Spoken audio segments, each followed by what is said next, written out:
Hi, I'm Clay from EMF Rod Ends, and we're here tonight to explain some things about knuckle damage, oversized ball joints, how to identify them from not an oversized ball joint, and we have a pretty good specimen that just happens to be getting built in the shop by a friend. He has this 1980 Wagoneer that he's putting these '07 Dodge 3500 diffs into. We popped them out the ball joints out the other day, and we realized that one side had oversized ball joints, one didn't, and then figured this would be a great example to share with you guys. We're going to start off with the ball joints. So if you come over here, these are upper Moog, I believe, and these are Moog Problem Solver lowers. We popped these out. The uppers were not oversized. They have an OD of 1.898, 899. It's a digital caliper. It's not really that accurate, but it's close enough. And we see that one as well. And then we're going to come over here. And these guys, this one's 1.815 OD. Now it's probably going to measure bigger, 1.818, when the spline or the knurling isn't pressed in from being installed. So it's measuring a bit smaller because the knurling's been squished. And this one is 1.809. So this is a factory size, and it is knurled. And these are both Moog. You can't see it on the film, but it actually has Moog stamped into it. No, we thought we'd found a way to identify them just by looking at them, but they're identical. So Moog didn't do anything about identifying visually what was a normal joint to a non-normal joint. So as far as calling me and asking me how to identify it, there is no way. With the same joints, it was I don't know why they didn't mark them. I mean, our joints are oversized, always have a line on it, so you can tell if there's let me see the little line there. So that identifies that it's oversized, and this is a non-oversized joint. This guy here, this is a special one. It's got a really fat edge. Race kitty. Anyways, this one has a really fat edge or slot to it, and this is a fat boy. This joint is for when you wreck your hole and you need a really, really big custom-made ball joint to fit the hole because your oversized joint is too small. We'll get to this later. So we're going to start talking why you need an oversized ball joint. The only reason you would need an oversized ball joint, and we'll come over here and take a look at this hole. So as you install ball joints over the years, if somebody cocks it off sideways or whatever, you might take a gouge out of the sidewall and it will enlarge the hole. Now, you don't have to really worry about it. If you gouge it a little bit or some material comes out with a ball joint install, you can always just put a regular ball joint in it. The rest of the hole will take up and still press fit.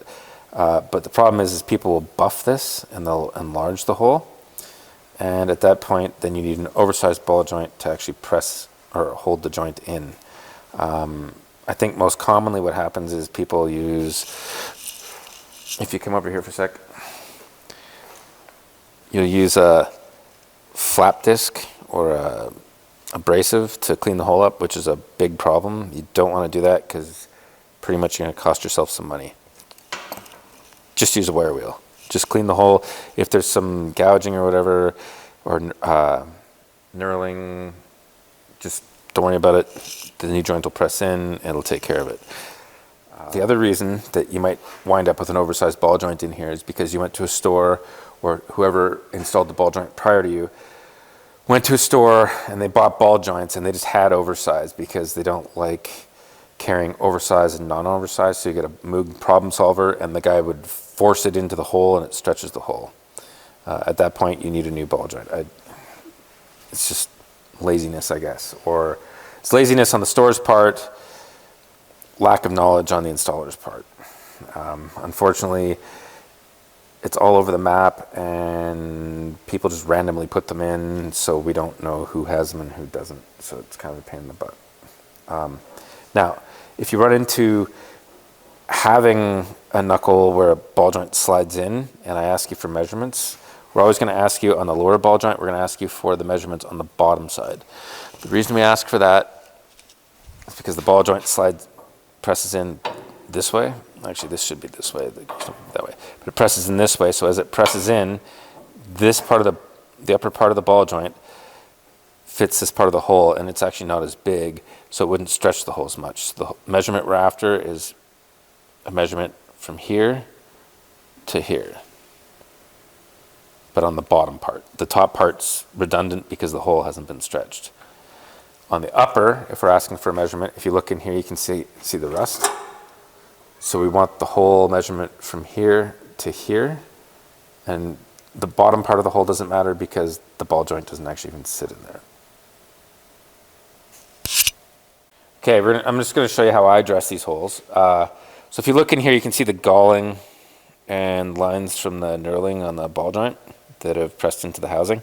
Now, like I said before, your first instinct is going to be, I better take this and make it nice and smooth so my ball joint goes in there. The problem with that is enlarging the hole. You just don't want to do it. It's horrible. It's a bad mistake. It's going to cost you a lot of money because once you enlarge this hole, unless I help you and make a custom ball joint, you're going to have to buy a new housing. This happens a lot at dealerships, actually, because they use young guys that are apprentices or whatever, and they go in there with the buffing wheel, and they're going to do a wicked job, and well, now you're screwed, and dealership has to get you new housing. So I'm just going to show you quickly what I do. I'm going to put this here. I don't really care about the knurling or the galling. It doesn't really bother me. My ball joint's going to go in there. Put my safety glasses on properly instead of using them as a hairband, and we're just gonna...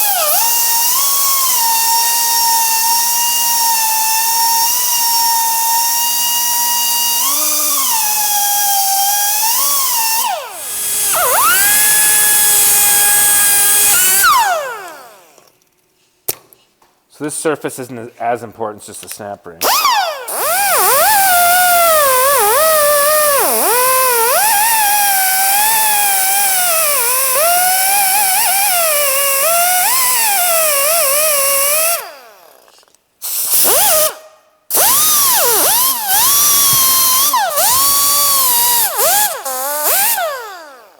Okay, you just want to make sure this surface here is nice and clean.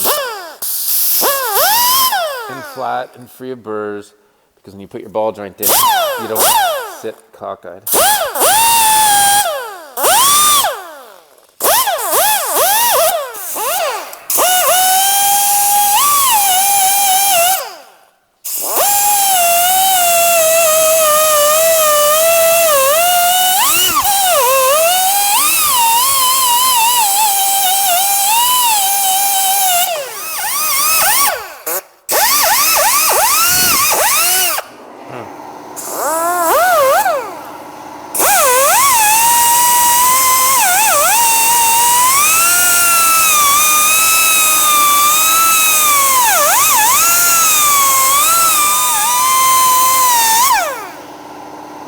Okay, so what you don't want to do is take a sander or whatever, because you don't want to change the surface. You want to keep it pretty much factory.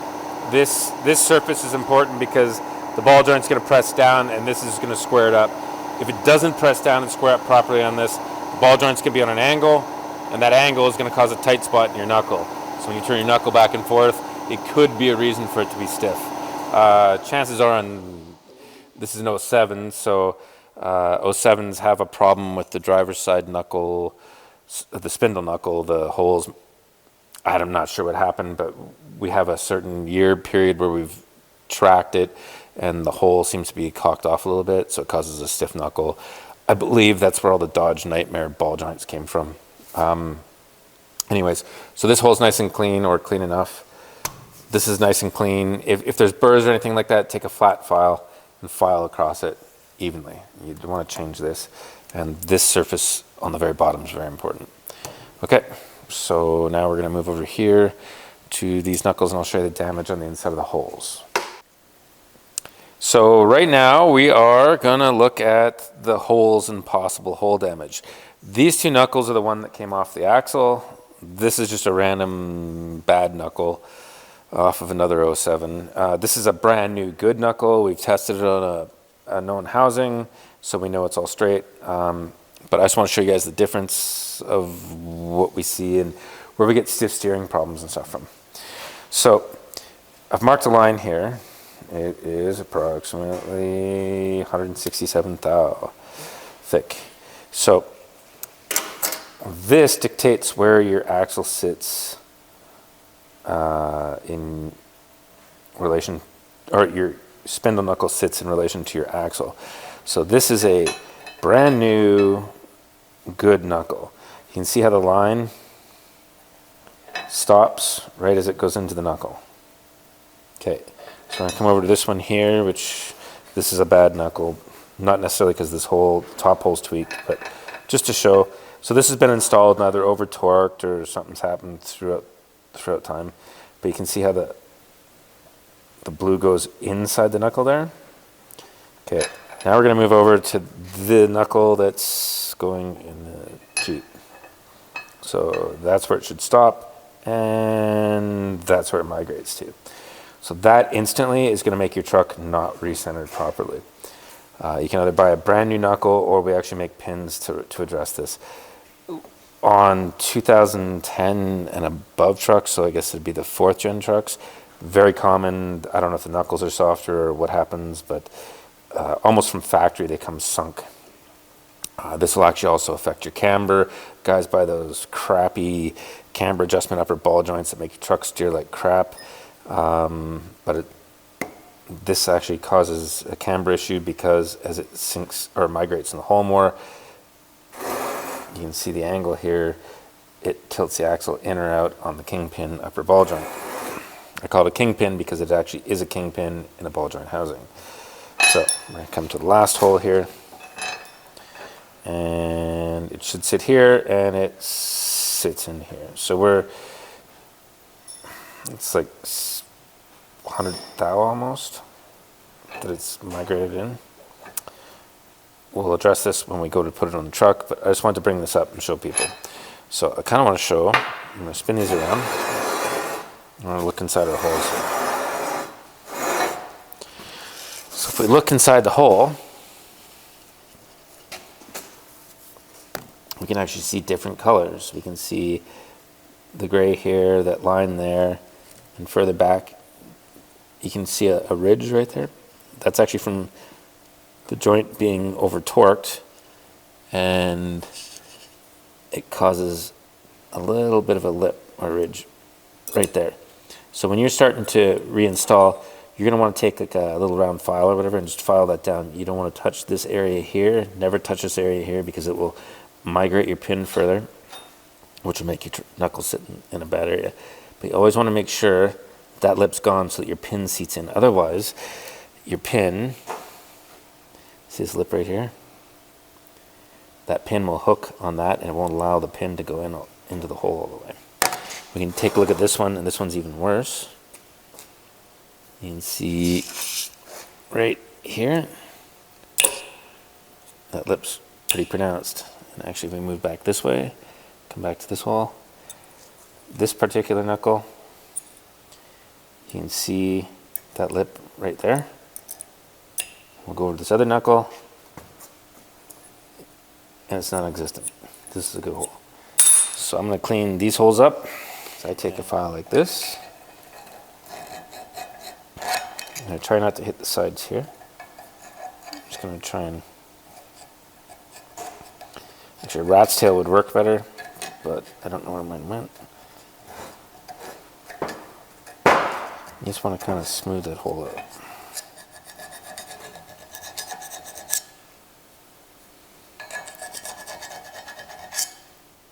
These ones are way easier because the hole's bigger and you don't have anything in the way.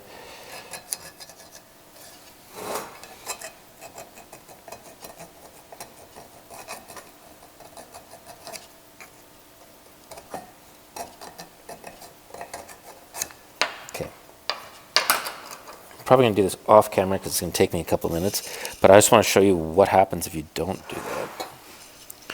So if you look at this one, this is one of those other knuckles.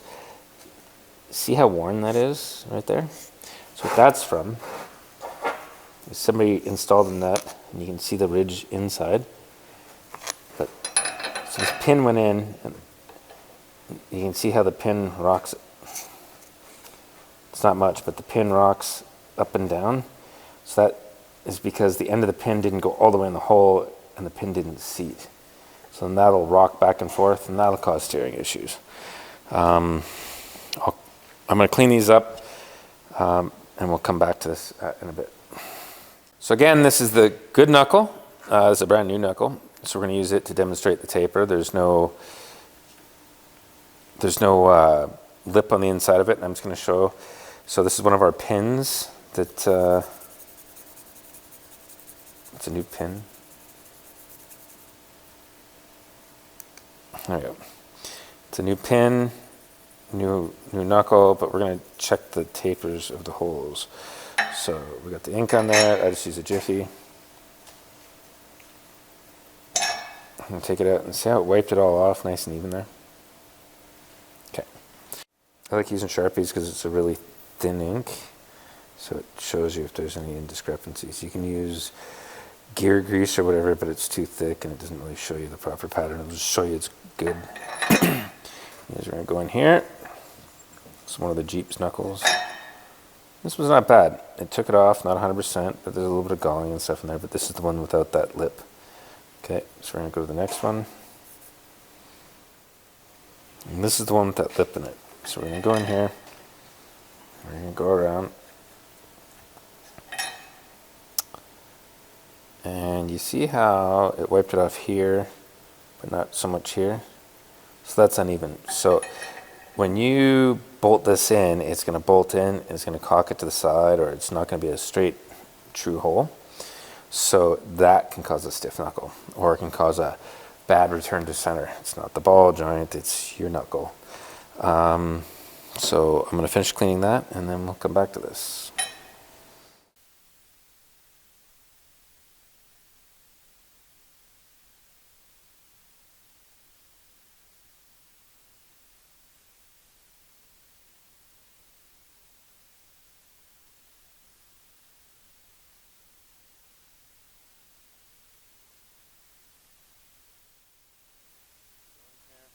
We're going to go around, turn nice and smooth, and put pressure on it. I'm going to take it out. Oh, look, there's a little bit of inconsistency in there. So somewhere, we've still got to clean that little hole up. Now we're going to come to the last one. I've been working on this one, actually trying to clean the ridge off of it.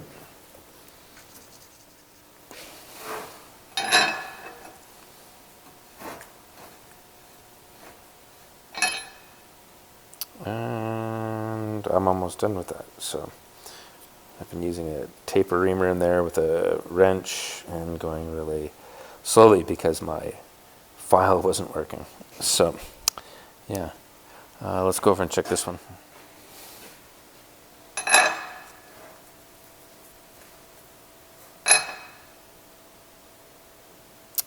See, in this one, shows a little bit of ink there, a little bit of ink here. It should be taken off to here, so this hole needs a little help.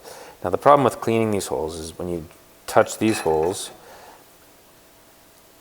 the upper one's not so bad because it's it's like a straight pin that goes in and out. These ones, it's a problem because it actually migrates the hole. And the more you clean these, the further this sits into the hole, worse the knuckle becomes, the more camber gets put into the steering. So we actually make longer pins. 100% positive we're the only company that actually makes the longer pins for these that will correct that. But anyways, if the hole isn't nice and clean, it can cock the joint off, causing stiff steering, or can cause issues with return to center. Now, a lot of people will say that the truck didn't do it before, or the truck steered differently, and it's because the other ball joints are kind of soft on the inside, and you'll notice the difference between our ball joints and a regular ball joint is that the tires don't cup as much because there's not as much play in our ball joints. Our ball joints more rigid, so these things start to show up more. With a softer internal ball joint, this doesn't show up right away, but you're going to see issues with pre-wearing ball joints, pre-wearing tie rods, worn steering boxes, and poorly worn tires. I'm going to go back and finish just touching these up, and then we'll move on from there. I'm just going to stop here, and before I forget, I'm going to bring up, when people are doing their ball joints, a lot of times they'll replace their U-joints. Now, their truck will steer different afterwards, and they'll say, oh, I didn't touch anything, because they're talking about their steering, they're talking about the ball joints, tie rod, steering box. However, when they change their U-joints, usually in their garage, they will crush the ears. So they'll pinch the ears.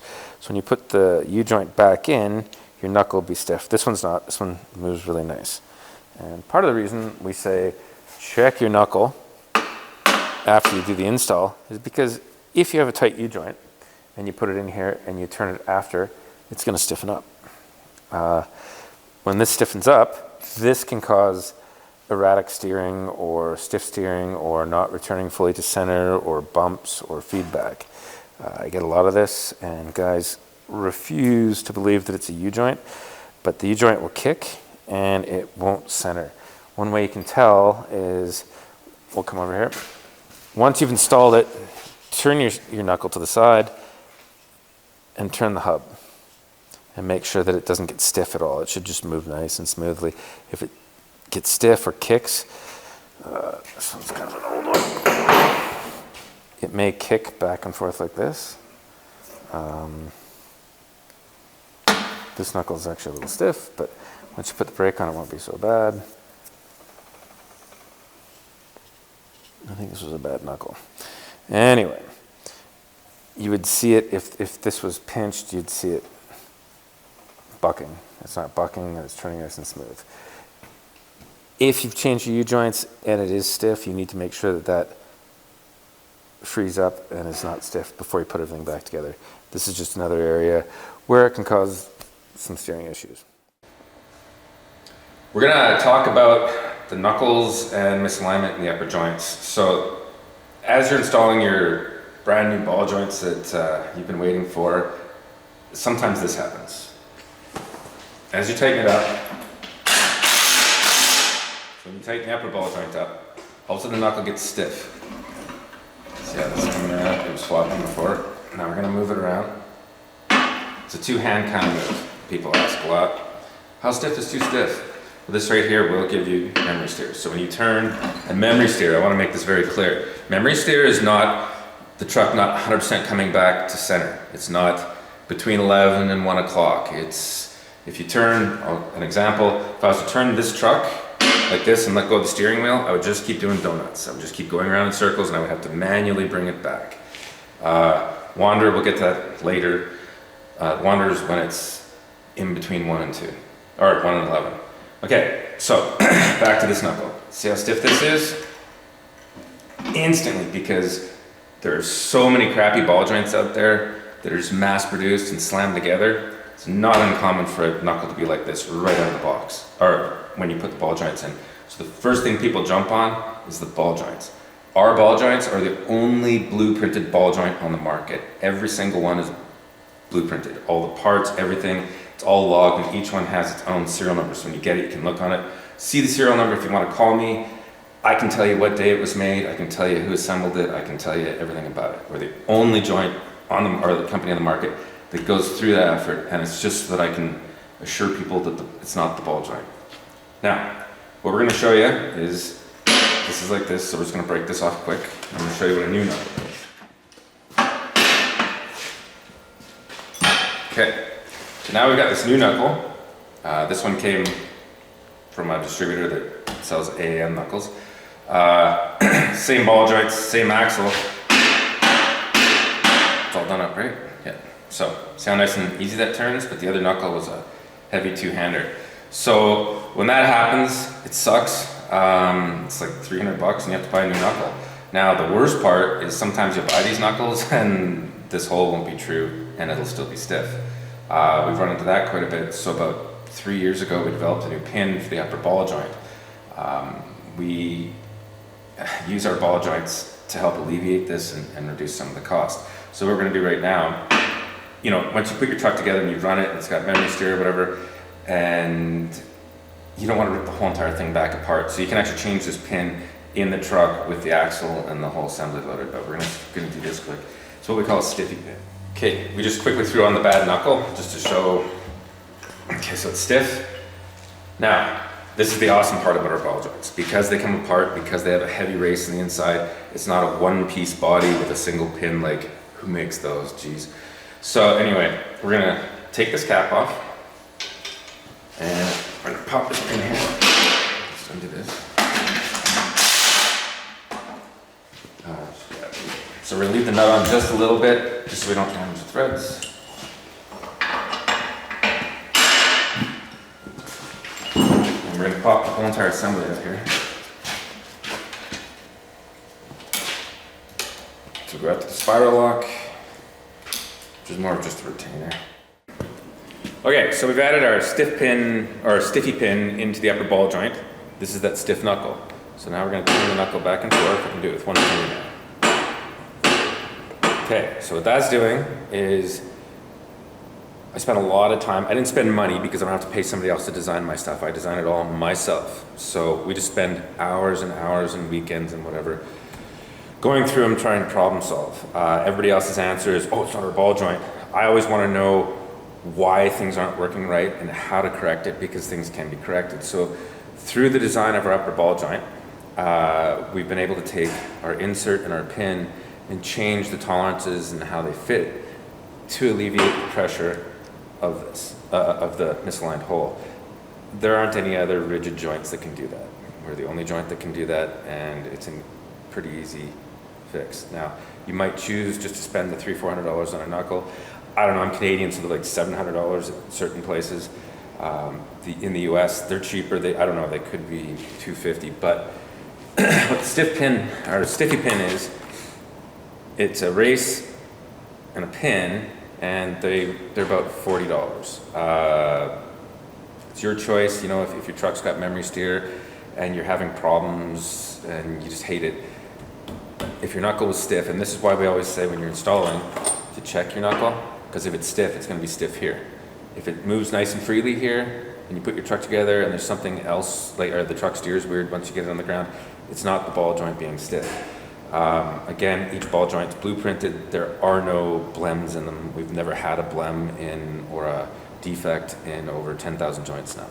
So I've had numerous phone calls where guys believe it's a defect or whatever, and it's not a defect. We spend so much time, and we personally assemble each piece. We hand test everything after each piece comes out of the lathe. I mean, we don't have them made somewhere else. Our lathes are sitting on the other side of the shop here. It's where we do all our work. It's us that makes the ball joints. We take great pride in it. There are no ball joints this quality. Anyways, we've just talked about relieving this, and this is our new stiff pin. It's something that is new on the market, and it should change the industry. Anyways, something else I actually wanted to address quick was warranty. So if warranty is your big sales ticket on buying a set of ball joints, we have the same warranty as everybody else. We don't need to use it as a sales pitch because we don't care. If you don't grease your ball joint, other companies aren't going to warranty it because they're going to say it was your fault. They'll warranty it for up and down play, but rigid aftermarket ball joints will never ever have enough up and down play to warranty. So it's kind of a little crap. Anyways, we'll go on from here. Addressing the warranties on things and kind of how warranty is a sales pitch. I just want to show so that ball joint is warranted if it has up and down play. They'll replace it. Now, if you come over here, I just want to show something quick. So this joint here has I'm not sure who makes it, but it has a really good warranty apparently. Now, the problem is, if you don't grease it, and we all know nobody greases anything until it's too late, then they grease it. The problem is, see the galling on the ball and the galling in the housing there? So that's not warranty. They're not gonna give you any ball joint for that. So your awesome ball joint, chuck it in the garbage, because now you're just riding on a galled piece of metal. Ours, with the same warranty basically as these guys have, if we have that problem, we just, we change out the race, because these would be the parts that are damaged. Housing's still good, it's still in your truck, you don't have to press it out and possibly damage the knuckle again. Put a new race in, oh, you got a new ball joint. Don't even have to worry about warranty. This one is junk. Hello. I just want to address something with people trying to sell offset upper ball joints. In my expertise, there should be no reason to ever put an offset ball joint in these things. We've seen, some negative camber issues with these things, and we've seen our longer pins correct some of that issue. The other thing is some of the alignment sheets I've seen that people are trying to sell these offset upper ball joints, the tires aren't turned straight. So if you put an angle gauge on this knuckle, and I mean the floor is not level, but you'll get the gist. It's almost 90 degrees. As soon as you turn, it goes negative. Turn the other way, goes negative. So if these guys are trying to sell you offset ball joints, if your alignment sheet doesn't have the tires turned completely straight, it's not an accurate measurement. The tires have to be perfectly straight to align this thing. So a straight axle truck, you set the toe with the tires straight to the vehicle. Then you set the steering wheel after the fact. It's not like an IFS truck where everything's square to the steering wheel. So these guys trying to sell offset ball joints, not a good idea. I would definitely question their methods if you see this. That's it, that's all. Oh, the other thing I want to talk about is indexing these tie rod pins. So if you pop a tie rod out, we generally mark the pin to the knuckle because they establish a wear pattern inside of the cup.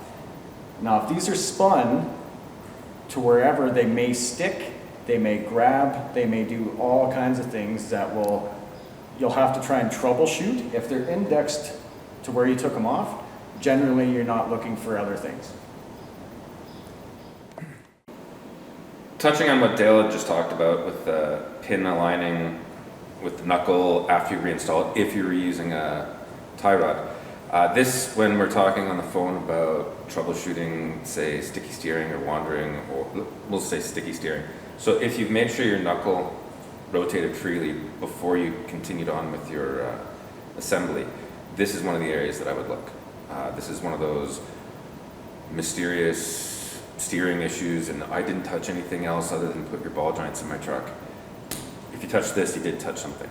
You've altered it. There's 4 points that you could have altered it, because if you took this off or that off, or these two, every single pin should go back into the same spot. Another thing I wanted to touch on was when you change the ball joints out, if you've been driving on worn ball joints, you gotta rotate your tires or put new tires on, because the inside of the tires will wear and there'll be an angle. And when you put our ball joints in, it stands the camber back up. When it stands the camber back up, you'll be riding on the outside of your tires. When you ride on the outside of your tires, it's gonna steer all over the place. It's gonna be horrible. Other things that we've addressed in the past are definitely make sure that your intermediate shaft bushing is okay, and it's never going to be okay. Those things are pieces of crap. That's why we made those little intermediate shaft bushing collars that we put in with all our ball joints now. That takes away wander. Make sure your steering box lash is okay, not too tight. Too tight will create a tight spot in the middle, and you'll constantly break over, and you won't ever be able to steer straight down the road.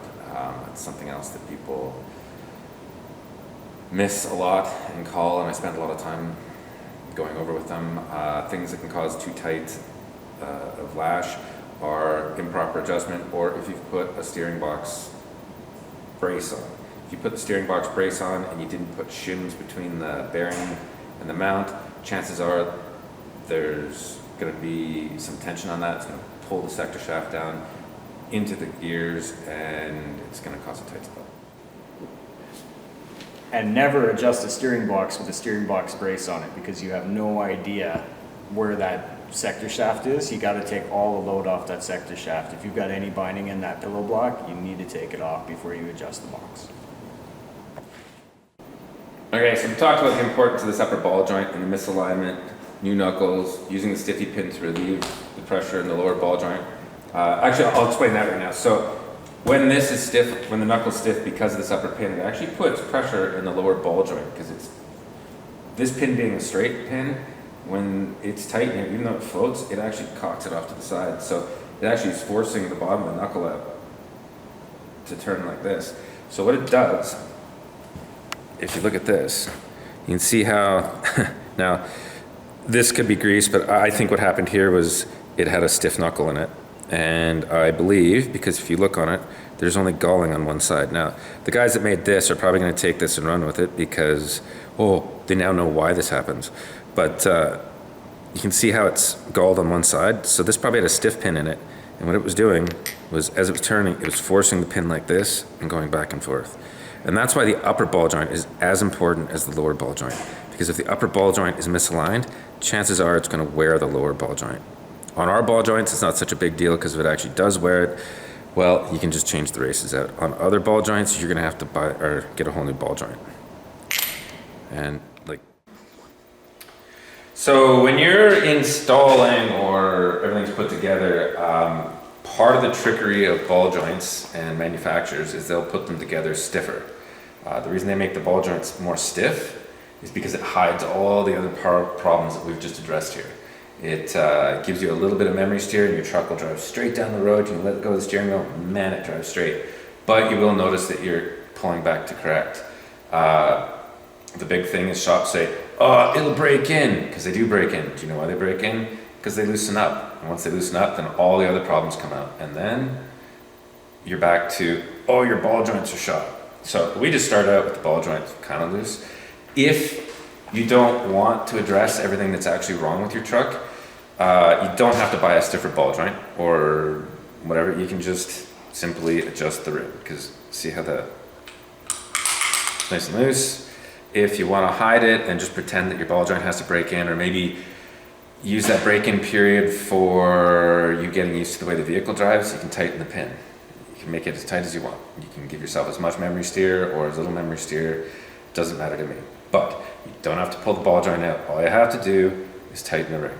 The thing with that is it will pre-wear your components earlier, just like it would in any other ball joint. But we like the ball joints moving nice and freely, and then you can actually address the rest of the issues in the truck. Spent a lot of my free time going through diagnosing things that have nothing to do with ball joints, but I felt it was important to actually understand and know everything that connects everything. And you know, I know that the ball joints turn very, very nicely, so it's just kept me awake, and this is where we've come up with everything we've just discussed. Okay, so we've installed our knuckle. We put the upper and lower ball joints in. It turns nice. You know, we went through, we made sure the holes were clean. We noticed when we were checking that the pin on this one sat further in, and you can kind of see it here, the gap between here. So this is a new knuckle, this is his knuckle, and it's about 50 thou further up than this one. So it's still okay. It goes any more than that, then it causes problems because it starts squishing the boot in here. That's actually another thing. You should always, before doing final install of the boots and stuff, assemble it without the boot, just to make sure that it turns fine. Then you can put the boot on. But you should always look at these clearances. Really bad knuckles, this will almost touch. At that point, you need a new knuckle, or we already thought ahead, and for the last 4 years we've had a longer pin that we make that we sell to customers. We just haven't really made it vocal or public, but we do it, and it actually changes some of the geometry of the steering. What it will do when this moves down is this moves on an angle, and it'll change your camber by about a half a degree. A lot of dodges the knuckles sit in, it helps bring it back out. You can actually see this knuckle turns very, very freely, but it's a little stiffer than this guy. Now, not really worried about it, you're not going to notice it when you're driving it, but that probably could be caused by the difference in the height of this, causing a little bit of a change in the geometry of the knuckle. Anyways, this is another one of those things that we go through and look and try and check out. It's really important that you check and make sure that you have a gap there. If you don't, again, you gotta figure it out. If you can't figure it out, text me, I'll help you through it. I wanted to point out too, that when you go to a shop and they put your ball joints in, I don't think that shops get paid enough for the installs. They're paid a certain amount for the install, and they have to pound through and do it in a real quick time period. There's so many things when putting a ball joint in that can be wrong with the front of the truck. It's actually the whole front of the truck should be looked at. Don't get mad at your mechanic. They're just trying to make a living and put parts in. What we're talking about here isn't even discussed in school or anywhere, I don't think. These are all just helpful tips that we've run into trying to figure out why joints are stiff, why joints aren't stiff. But again, I think that shops get underpaid for the amount of work that goes into installing and making your truck drive proper. But I guess that's something else. So Dodges are very finicky. It's a good setup. They use crappy components, but it's good setup. Part of why they're hard to set up is a Dana 60 turns on a central point. Dodge, see that thing going back and forth? See, it doesn't stay in the center, moves side to side. So that's why all of our alignment's important, because as that ball swoops around, it's changing the geometry of everything like this. It's also why we don't like offset upper ball joints on these, because it starts screwing with all that geometry. It doesn't steer quite right. It starts to put pressure inside the ball joint, which starts wiping out your inserts and your pins, or if they're not these ball joints, your ball joint body, stuff like that. Anyways, again, there's so many things when it comes to changing ball joints. It's not just a quick job where you can pound them in, pound them out. It's a pretty involved job. You can pound them in, pound them out, but if you're really particular about how your vehicle steers, there's a whole can of worms you gotta look into. So in a quick recap, because the video is kind of all over the place, we want you to make sure that you're going to check your U-joints, make sure they're not stiff when you put your truck together, because that's going to cause a steering issue. We want you to check your taper on your holes, make sure the hole's not oddly worn or that there's a lip. If there's a lip there, address it. Remember, don't use a abrasive on the taper, because it'll cause more damage. Make sure that your pins don't sit too deep in the holes. Make sure if you're reusing your tie rod that you mark your pin with the knuckles, so that when you put it back together it's in the same spot, so that the ball and the race and the tie rod are in the same wear groove. Otherwise you're going to cause a sticky spot. You're going to blame the ball joint because you didn't change anything else, you only changed your ball joints. Make sure when you're dressing the holes in the axle that you only use a wire wheel. Do not use any abrasives in there, because you'll enlarge the hole. If you enlarge the hole, we do make oversized ball joints, but if you enlarge that hole, I do make a 30 thou bigger ball joint that I can custom fit for you. I just don't like doing it, it takes a lot of time. And then make sure everything's greased on a regular basis, because nothing's good dry. And make sure you get a competent alignment shop to do your alignment, because there's just so many times that I've seen alignment guys call offset ball joints not necessary. We've tried to troubleshoot pretty much everything that we can on this thing, and offset ball joints are not necessary. And make sure that knuckle turns freely before you assemble anything else. As long as it turns free, it should be fine.